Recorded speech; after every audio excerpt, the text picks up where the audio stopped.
Jaewon walked through the metal corridors of the space station, and he could hear them laughing. The other hunters always laughed when they saw him. He was used to it by now. For 6 months, ever since his mentor died, the mocking never stopped. The Galactic Hunting Guild was not a place for humans. It was a place for real predators. The station orbited above Valthara Prime, a deadly planet where the most dangerous creatures in the galaxy lived. Only the best hunters came here. Only the strongest survived. Jaewon was the only human in the entire guild. Everyone else belonged to species that were born to hunt. The Crithians stood 3 meters tall with scales like armor and claws that could cut through metal. The Vexari had 4 legs and special organs that let them track prey across entire continents. The Olthari could fly and had screams that paralyzed their victims from kilometers away. What did humans have? Soft skin, weak teeth, no claws, no armor, no special abilities at all. Guildmaster Throck made it clear that Jaewon did not belong. Throck was a massive Crithian whose trophy room held the heads of over 300 legendary beasts. He told Jaewon many times that his membership was a mistake. The only reason Jaewon was allowed to join was because his mentor, a kind Vexari named Kuln, had paid a large fee and found a loophole in the rules. But Kuln was dead now, killed during a hunt. Jaewon was alone. The breaking point came during the monthly feast.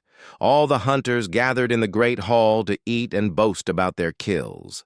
Jaewon sat in the corner, eating synthetic protein bars while the aliens devoured fresh meat.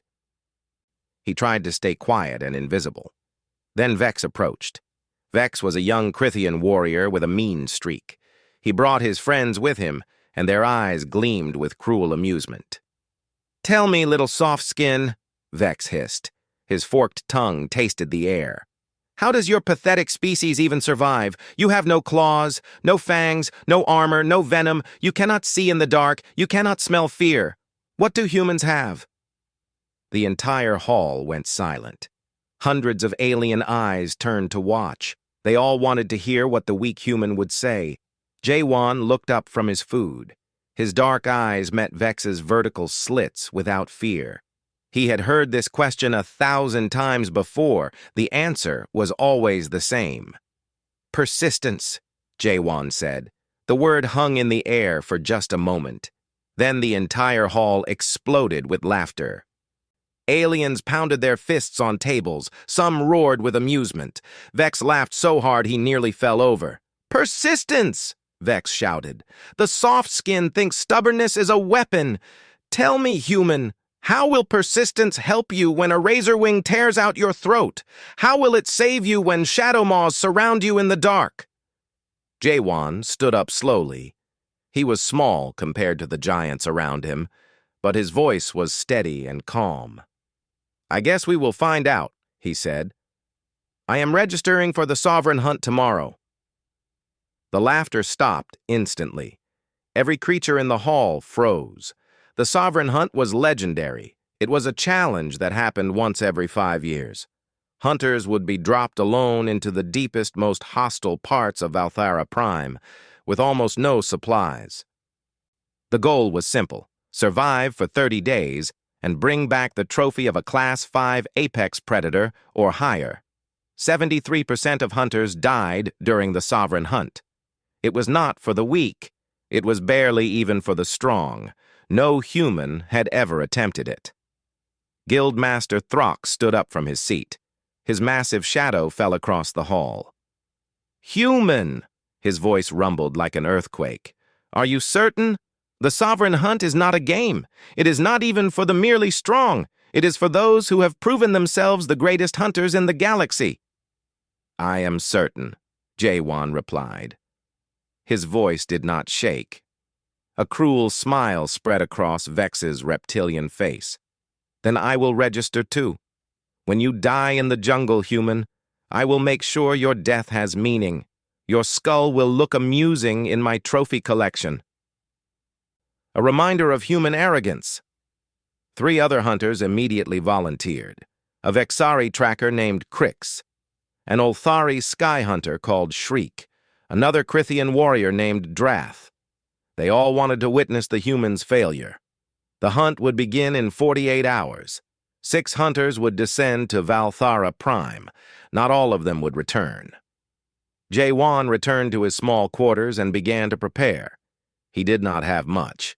A plasma knife, a basic medical kit, 3 days of water, a beacon that would call for rescue if he wanted to quit. He checked each item carefully. He thought about his mentor, Kuln. The old Vexari had seen something in Jaywon that others missed. Kuln had taught him that hunting was not just about strength.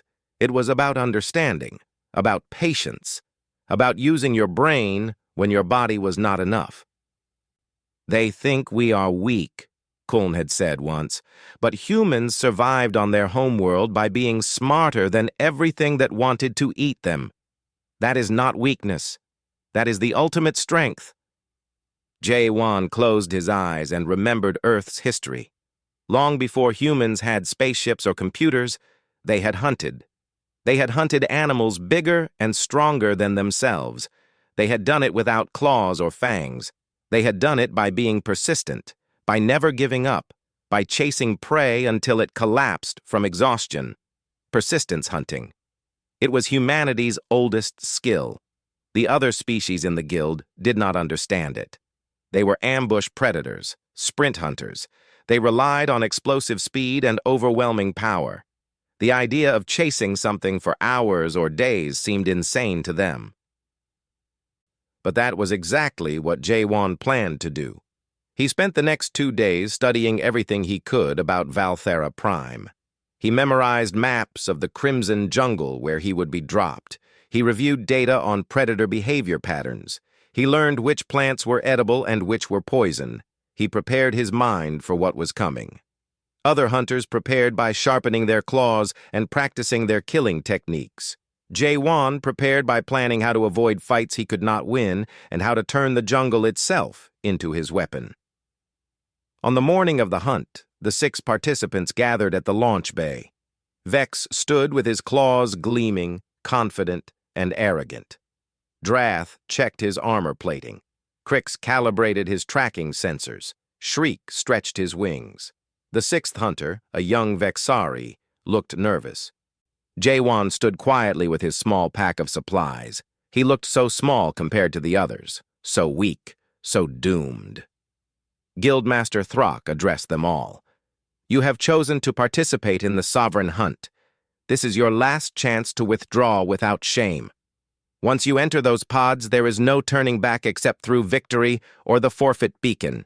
Valthara Prime shows no mercy. It does not care about your species or your strength. It will test everything you are." No one withdrew. "Then go," Throck said. "Hunt well, return with honor, or do not return at all." The 6 hunters entered their drop pods. The hatches sealed with a hiss. Jaywon strapped himself in and took a deep breath. Through the small window, he could see Valthara Prime below, a green and red world covered in jungles and death. The pods launched.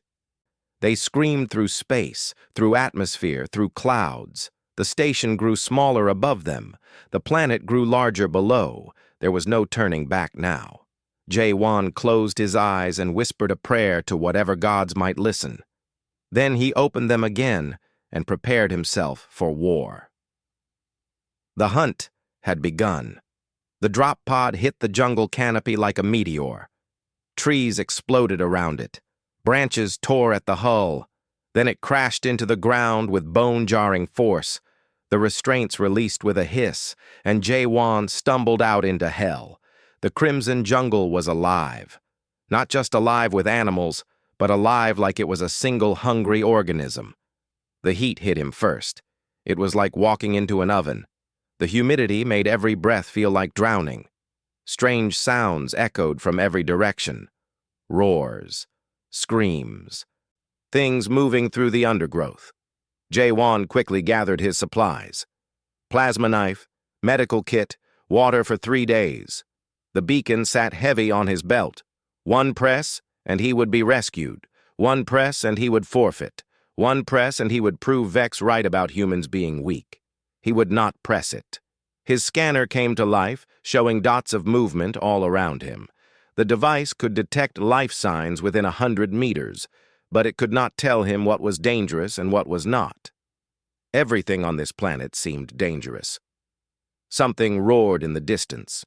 The sound was so powerful that trees shook. Closer by, something heavy moved through the bushes. Jaewon heard breathing, wet, labored, hungry. He started walking. That was the first rule of survival here. Never stay in one place. Always keep moving. Make yourself a harder target. The first 3 days were a blur of constant motion.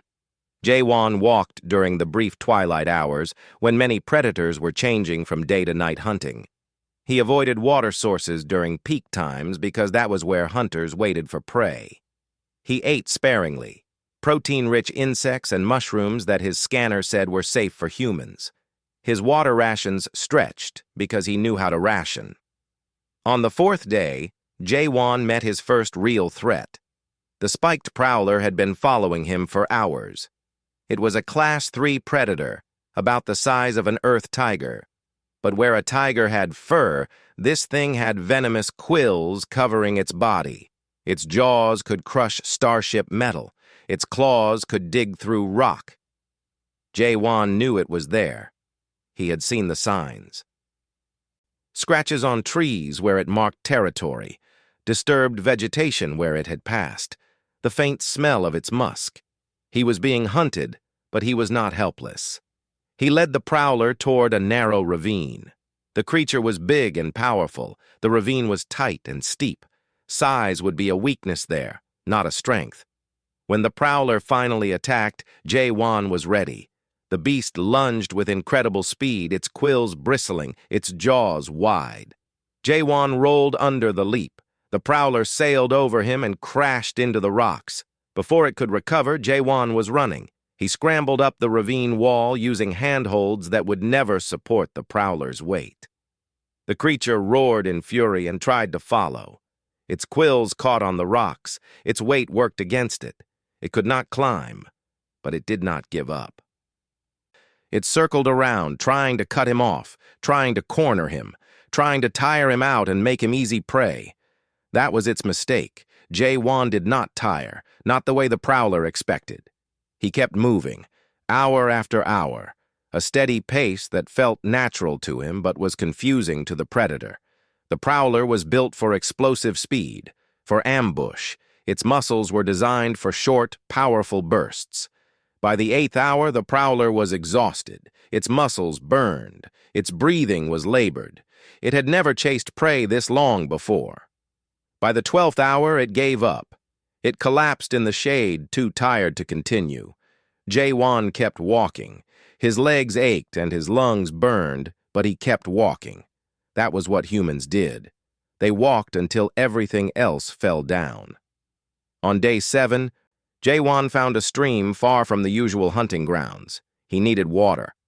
While he refilled his containers, he found tracks in the mud, large, clawed, fresh, shadow maws. Class 4 predators that hunted in packs. They had infrared vision that let them see heat. They were smart and coordinated. The tracks were less than an hour old. Jaewon smiled, not because he was happy, but because he had a plan.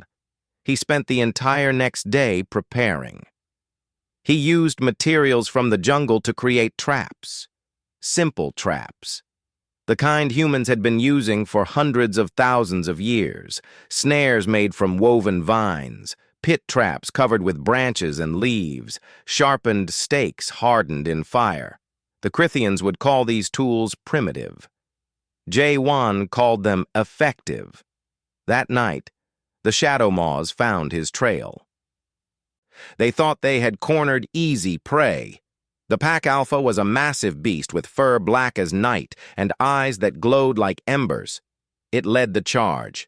3 packmates flanked, moving to cut off all escape. The alpha's legs snapped in the first snare. The cable Jaewon had woven from special vines was strong enough to hold a starship. The beast's scream echoed through the jungle. It was a sound of pain and rage and disbelief. The two flanking Shadow Maws tried to reach their leader. They fell into pit traps instead, 3 meters down onto sharpened stakes. Their death screams joined the Alpha's roar. The remaining 3 Shadow Maws froze. Their predator instincts were confused. This prey had fought back. This prey had planned ahead. This prey was dangerous. J1 stepped out of his hiding place. He held his plasma knife ready. The 3 Shadow Maws circled him, but their formation was broken. Their confidence was shattered. They had come here to hunt, but now they were the ones being hunted. The largest of the 3 finally worked up the courage to attack. It charged straight at J1 with claws extended and jaws wide. J1 waited until the last possible second, then sidestepped. His knife flashed. The blade cut deep into the creature's throat, severing the jugular. Blood sprayed across the jungle floor. The Shadow Maw collapsed and died within seconds. The last 2 pack members looked at their dead and trapped companions. They looked at the small human standing calmly with his knife dripping blood. Then they ran. They disappeared into the darkness and did not come back. J1 approached the trapped Alpha carefully. The creature snarled and snapped at him, but it could not escape. Its leg was thoroughly caught in the snare. He could have killed it easily, could have claimed it as his trophy. But Class 4 was not enough. Not for what he was trying to prove. Not for what he needed to accomplish. He cut the snare and freed the Alpha. The wounded beast limped away into the jungle, glancing back once with its glowing eyes. There was something in that look. Not gratitude. Animals did not feel gratitude. But perhaps understanding. Somewhere out there, the Alpha would heal. It would return to what remained of its pack, and it would remember, in whatever way Shadow Maws remembered things, that humans were not prey. Humans were hunters. J1 cleaned his knife and checked his supplies. 15 days left. Water was running low. Food was almost gone. His body was covered in cuts and bruises, but he was alive. He was still hunting. And somewhere deeper in the jungle, where even the bravest hunters feared to go, there was bigger prey waiting. Class 5, Class 6, maybe even Class 7. J1 looked toward the heart of the Crimson Jungle. That was where he needed to go. That was where he would find the trophy that would prove humans belonged in the Galactic Hunting Guild. He started walking, 1 foot in front of the other, the way humans had always walked, steady, persistent, unstoppable. Behind him, the Shadow Maw Alpha watched from the shadows. It did not attack. It simply watched as the strange, 2-legged creature disappeared into the deep jungle. Then it limped away to warn its pack about the new apex predator that had come to Valthera Prime, the human who would not stop walking. By day 15, J1 had gone deeper into the Crimson Jungle than any hunter had dared to go alone. His supplies were almost gone. His body was a map of scars and bruises. Every step hurt. Every breath was an effort. But he was still alive, still moving, still hunting. News had reached him through the hunting channels. Crix, the Vexari tracker, was dead, killed by a swarm of razor wings on day 9. His death scream had been broadcast to all the hunters, a reminder that Valthera Prime took lives without mercy. Shriek, the Olthari sky hunter, had forfeited on day 11. A canopy serpent had torn off one of his wings. Without flight, he was helpless. He pressed his beacon and was extracted. Only 3 hunters remained, Vex, Drath, and J1. J1 knew what the 2 Crithians would be doing. They would be hunting for the most impressive trophy possible. Class 5 predators at minimum. Something that would make other hunters bow with respect. Something that would cement their reputations forever. J1 needed to do better than that. In the deepest part of the jungle, where the canopy was so thick that sunlight never reached the ground, J1 found what he was looking for. The signs were subtle but unmistakable. claw marks on trees big enough to house starships, shed scales the size of dinner plates, a smell that made every instinct in his human brain scream danger. A Titan Drake. Class 7. Only 6 had ever been killed by guild hunters, and each kill required a team of at least 10 elite warriors with heavy weapons. J1 was alone with a plasma knife and his brain. The Drake's lair was a massive cave system carved into a cliff face. The entrance was littered with bones, skulls of creatures that had been prey, armor pieces from hunters who had failed. J1 did not let fear control him. Fear was useful. Fear kept you alert, but panic killed. He spent 2 full days watching the Drake's patterns. It hunted at dawn and dusk, ranging across a territory of nearly 50 square kilometers. During the midday heat, it returned to its lair to sleep and digest. That was when J1 would strike, but he could not fight it. Fighting a Titan Drake directly was suicide. Its scales were virtually impenetrable. Its claws could shred reinforced starship hulls. Its breath weapon was superheated plasma that could melt stone. If the Drake saw him as a threat, he would die in seconds. So J1 did what humans had always done when facing superior force. He used his brain. He found another way. The cave system was extensive, multiple chambers connected by passages. J1 spent a full day exploring it while the Drake was out hunting. He mapped everything carefully. He found the weak points, places where rock was cracked, where water had eroded the stone over centuries, where the structure was barely holding together. Deep in the complex, he found the Drake's hoard. Not gold or treasure, but bones. Skulls of worthy prey that it had defeated and kept as trophies. The chamber ceiling was supported by a natural pillar of rock. J1 examined it carefully. The pillar was weakened by water damage. With the right application of force in exactly the right place, the entire ceiling would collapse. He spent the next day preparing.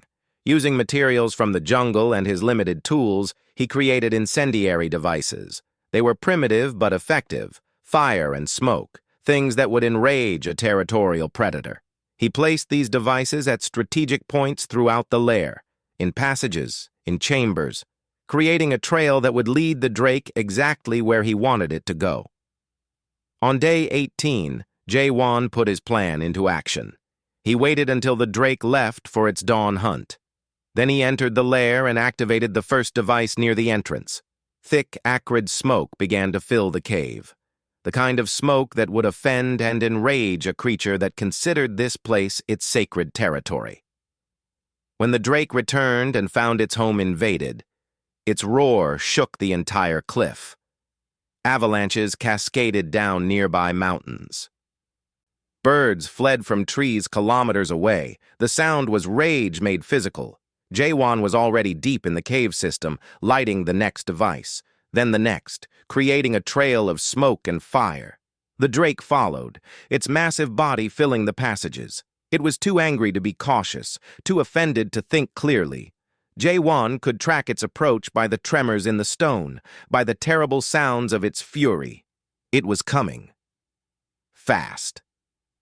He reached the hoard chamber and positioned himself near the weakened pillar.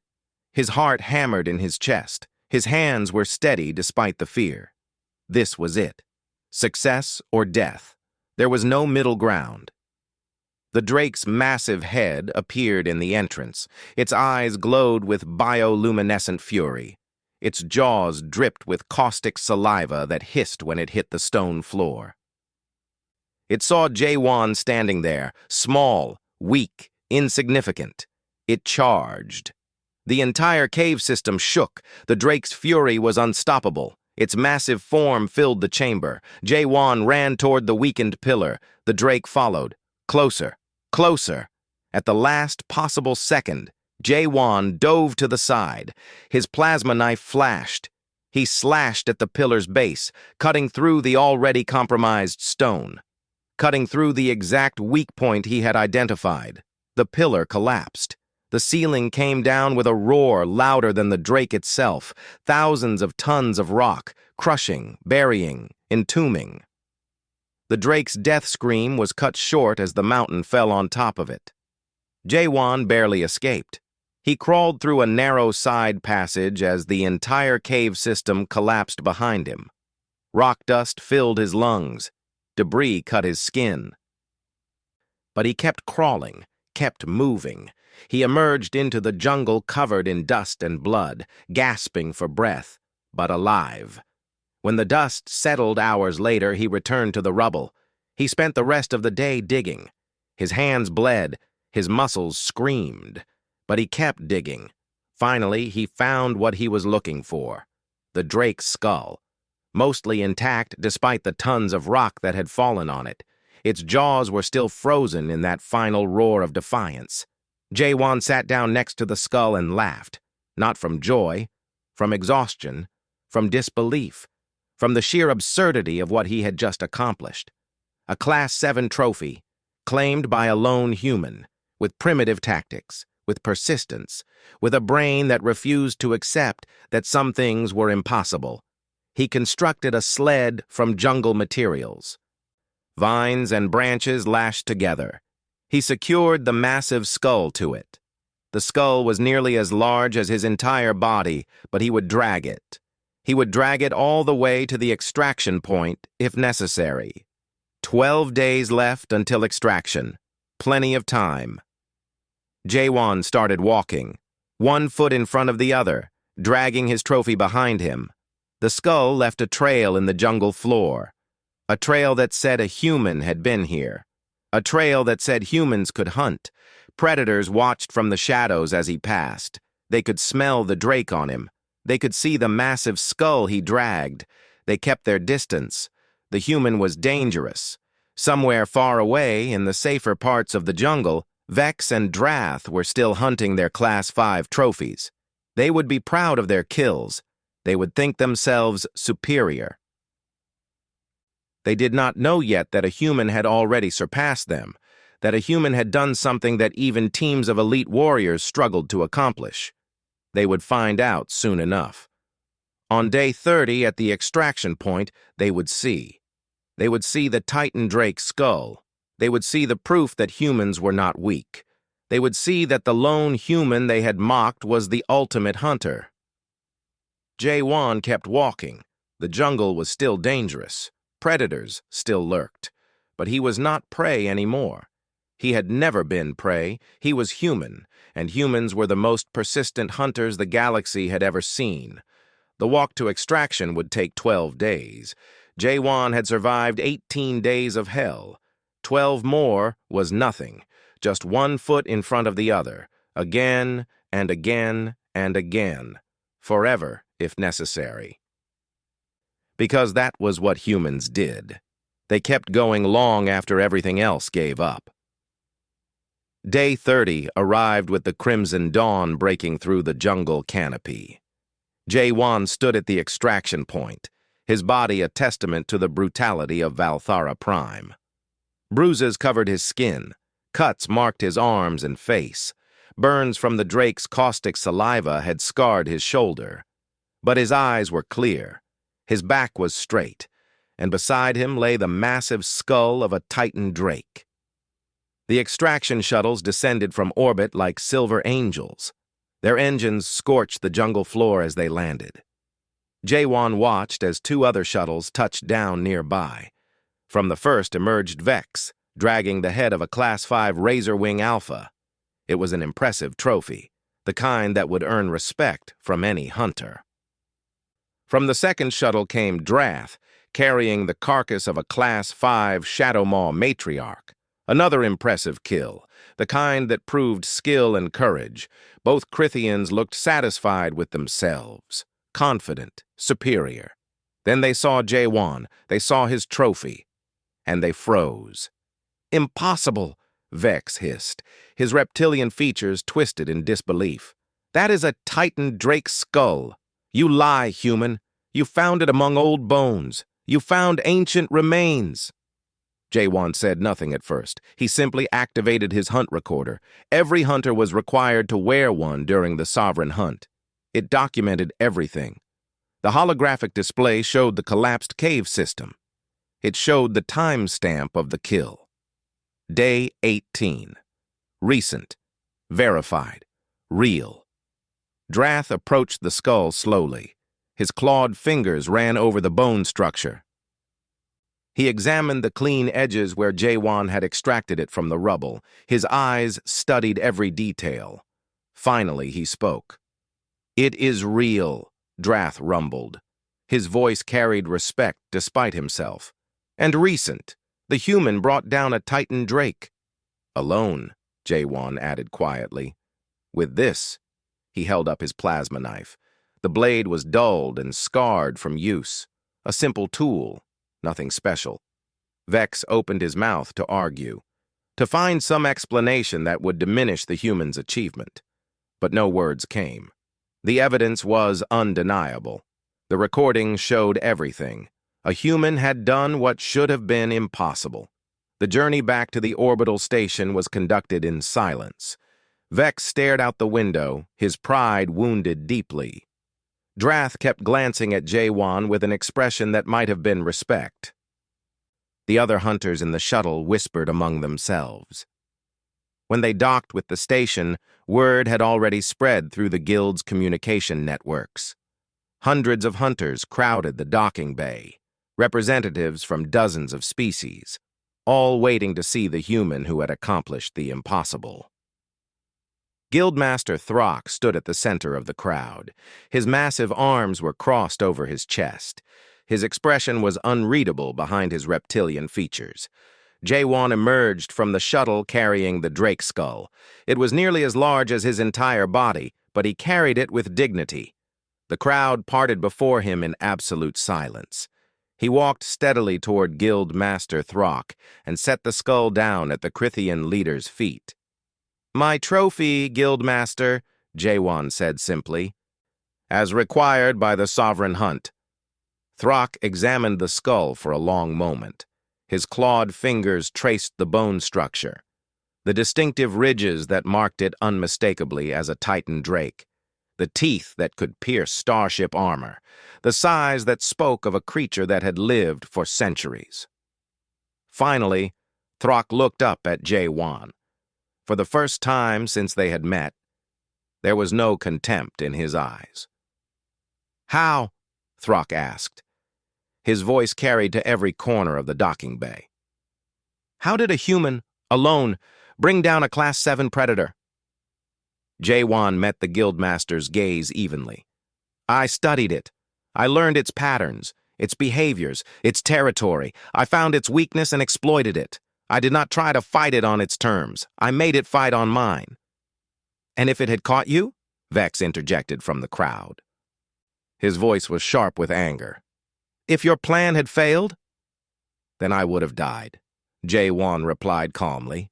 "But I would have died hunting, which is more than some can say." The barb landed perfectly. Everyone knew that Shriek had forfeited, had pressed his beacon and given up. Jaewon had not mentioned names, but the implication was clear. Throck raised his hand for silence as murmurs rippled through the crowd. "The human speaks truth. He survived the sovereign hunt. He claimed a trophy beyond what any of us expected. According to guild law, he has earned full hunter status and all privileges." The guildmaster paused. Then he did something that shocked every being present. He bowed his head slightly to Jaewon, a gesture of respect from one hunter to another. "But more than this," Throck continued, "he has proven something many of us had forgotten. Hunting is not about strength alone. It is about cunning, patience, adaptation. These are qualities that humans possess in abundance." "They are prey species," Vex snarled from the crowd. "No matter what tricks. They are persistent predators," Throck interrupted. His voice cut through the bay like a blade. "I have researched human evolution. On their homeworld, before they reached the stars, humans hunted by running prey to exhaustion. They would track an animal for days, never letting it rest, never letting it recover, until it collapsed. Then they would kill it. The guildmaster turned to face the assembled hunters. We are ambush predators, sprint hunters, pack hunters. We rely on our natural weapons, our speed, our strength. But humans? They have no claws, so they made blades. No fangs, so they sharpened stones. No armor, so they created strategy. They turned their weakness into their greatest strength. Throck looked back at Jaewon. This human did not beat the Titan Drake with strength. He beat it with patience, planning, the willingness to outlast a creature that could have killed him with a single breath. That is the essence of hunting. A voice rang out from the crowd. Ye-Jin, a female Vexari hunter, stepped forward. She had always treated Jaewon with curiosity rather than contempt. Then let him prove it again, Ye-Jin said. One hunt could be luck. The sovereign hunt happens once every 5 years, but the guild conducts regular expeditions to death worlds across the galaxy. If the human truly possesses skill rather than fortune, let him join a regular hunt team. The crowd murmured in agreement. It was fair. One successful hunt, no matter how impressive, could be attributed to luck. But consistent performance? That was the mark of a true hunter. Jaewon nodded slowly. I accept. I will join any hunt team that will have me. You will join mine, Throck said.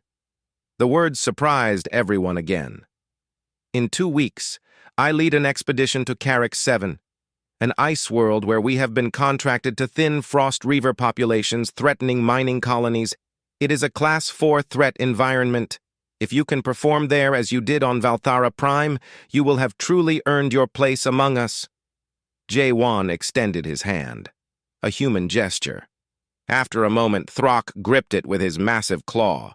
The handshake sealed the agreement. The crowd erupted, some with approval, some with respect. Even the most skeptical could not deny what they had witnessed. Vex stood in the back of the hall watching with barely concealed fury. But even he could not argue with the evidence. The human had survived, had thrived, had proven that humans belonged. As the crowd dispersed, Ye-Jin approached Jaewon. Her electromagnetic sensors pulsed with curiosity. You really did it, she said. You changed the entire guild's perspective. Jaewon smiled tiredly. I just showed them what humans have always known. You do not need to be the strongest to be deadly. You just need to be the one still standing when everything else has fallen. 2 weeks until the next hunt. 2 weeks to recover, to prepare, to prove that Valthara Prime was not a fluke. Jaewon looked at the Titan Drake skull, his trophy, his proof, his legacy. The galaxy was about to learn what humanity meant by persistence. Carrick 7 was a world of endless winter. Temperatures dropped to -70 degrees Celsius. Blizzards could strip flesh from bone. The frost reavers that lived there were perfectly adapted pack predators with white camouflage and thermal dampening biology that made them nearly invisible to standard sensors. Guildmaster Throck's team consisted of 8 elite hunters, including Jaewon. Besides Throck himself, there was Ye-Jin the Vexari, a massive Olthari named Bo-Rom, 3 Crithians including Drath, and a crystalline being named Sun-Hee from a species called the Shardkin. They were the best the guild had to offer. For the first 3 days, they hunted using traditional methods. The team would spread across the frozen tundra. They would use their superior senses to detect the reavers. Then they would close in for the kill. It was efficient and deadly. 6 reavers fell to their coordinated attacks. But on the 4th day, everything went wrong. The team was tracking a large pack when a blizzard struck without warning. Visibility dropped to 0 in seconds. The temperature plunged even further. In the whiteout conditions, the hunters became separated from each other. The frost reavers, perfectly adapted to these exact conditions, transformed from prey into predators. Jaewon found himself alone in the storm. His thermal suit strained to keep him alive. His scanner was useless in the electromagnetic interference caused by the blizzard. He could hear the reavers moving around him, their hunting calls echoing through the wind. One wrong move, and they would be on him. So he did not panic. He did what humans had done for millennia when faced with impossible odds. He started walking. He could not see where he was going, but he maintained a steady pace. He used his sense of touch to navigate the ice fields. He felt for subtle changes in terrain, places that indicated safe passage versus deadly crevasses. His feet found the way when his eyes could not. The reavers followed him, but they were confused. Their prey was not running. It was not hiding. It was just walking, steadily, relentlessly. This did not match their normal prey behavior patterns. Hours passed. The storm raged on. Jaewon's muscles burned with cold and fatigue. His lungs ached with every breath of frozen air. But he kept moving, one foot in front of the other, the way humans had always moved. He heard the reavers' calls becoming less frequent, less coordinated. They were pack hunters, yes, but they were also ambush specialists. This kind of prolonged pursuit was outside their normal patterns. They were built for short, explosive attacks, not marathon chases. After 8 hours of continuous movement, Jaewon's scanner flickered back to life. The electromagnetic interference was fading. He saw that he had walked in a wide circle. He was approaching his team's base camp, but he also saw something that made his blood run cold. His teammates were under attack. A massive pack of reavers had cornered them against a cliff face. They were using the storm as cover. The hunters were fighting valiantly, but they were outnumbered 3-1. Jaewon could have walked to safety, could have waited for the storm to pass, could have let the battle resolve itself. But he did not. He turned toward the battle and started running. The two reavers still following him were confused by the sudden change. Their prey was charging toward danger instead of away from it. They hesitated. Unsure whether to continue pursuit or investigate, Jaewon burst through the blizzard into the midst of the battle. He shouted at the top of his lungs. The frost reavers turned toward this new threat, confused by the appearance of a lone, seemingly suicidal prey. In that moment of confusion, the tide shifted. Throck roared and charged. His massive claws tore through two reavers. Hyejin's electromagnetic pulse stunned 3 more. Bo-Ram's sonic shriek scattered the pack's formation. The Krithians pressed the attack. Suddenly the hunters were winning, but Jaewon was not done. During his 8-hour walk, he had noticed something. The frost reavers, for all their cold adaptations, had one weakness: their eyes. They relied on excellent vision to hunt in whiteout conditions. But that vision was sensitive to sudden bright light. He pulled out his emergency flare, a device meant for signaling rescue shuttles. He aimed it directly at the center of the reaver pack. Then he fired. The brilliant magnesium light blazed like a sun in the white darkness. The reavers screamed in pain and confusion. Their sensitive eyes were overwhelmed, blinded, helpless.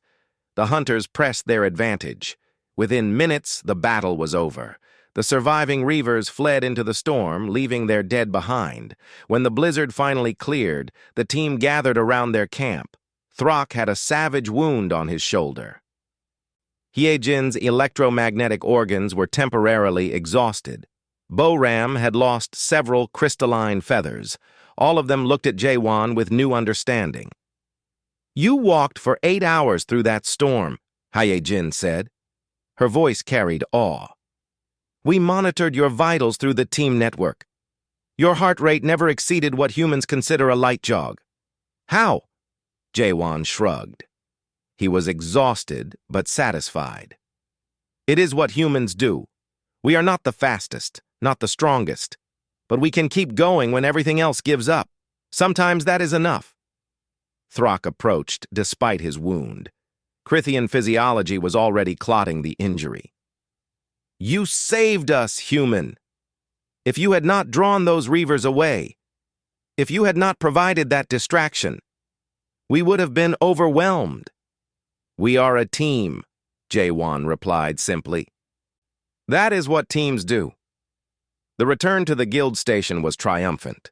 Word of the Carrick 7 hunt had spread, enhanced by combat recordings from the team members.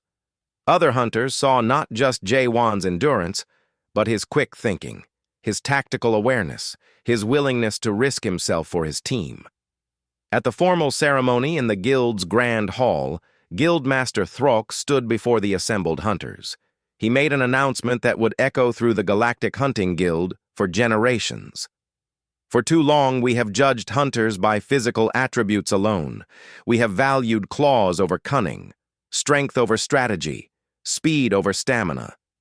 But this human, Jae-won, has shown us different paths to becoming an apex predator. The guild hereby recognizes not just his skill, but the hunting method he represents. Persistence hunting. Strategic planning. Adaptive tactics. Throk paused, then continued. Furthermore, I am establishing a new division within the guild, the Endurance Hunters, open to any species that wishes to learn these methods. Jae-won will serve as its first master instructor. The hall erupted. Some applauded. Others murmured approval. Even the most skeptical showed grudging respect. Vex stood in the back, watching with barely concealed anger, but even he could not deny what he had witnessed. Hyejin approached Jae-won after the ceremony. Her electromagnetic sensors pulsed with curiosity. You really did it, she said. You changed the entire guild's perspective on what it means to be a hunter. Jae-won smiled. He looked around at the assembled predator species that had once mocked him. I just showed them what humans have always known. You do not need to be the strongest to be the deadliest. You just need to be the one still standing when the fight is over. In the days that followed, applications flooded in for the Endurance Hunters Division, species from across the galaxy. Many had been considered weak by traditional standards. Now they saw a path to becoming elite hunters. They would learn to track prey for days instead of hours, to use terrain and tactics to overcome superior force, to turn their supposed weaknesses into strategic advantages. And at the center of it all was Jae-won, the lone human who had been mocked and dismissed, who had survived a Class 7 predator and saved his team in a blizzard, who had proven that humanity's greatest weapon was not technology or strength. It was the simple, relentless refusal to give up. The galaxy's apex predators had learned a valuable lesson. When hunting with humans, you do not win by being stronger or faster. You win by being ready to keep going long after everything else has collapsed from exhaustion. Because humans do not stop. They never stop. And that makes them the ultimate hunters. Jae-won stood in the guild's trophy hall, looking at the Titan Drake skull mounted on the wall. His trophy, his proof. Below it, a plaque read, claimed by Hunter Jae-won, human, persistence predator. Other hunters passed by and paused to read the plaque. Some with respect, some with curiosity, none with mockery. The lone human had become the ultimate hunter, and he had done it by simply refusing to stop walking.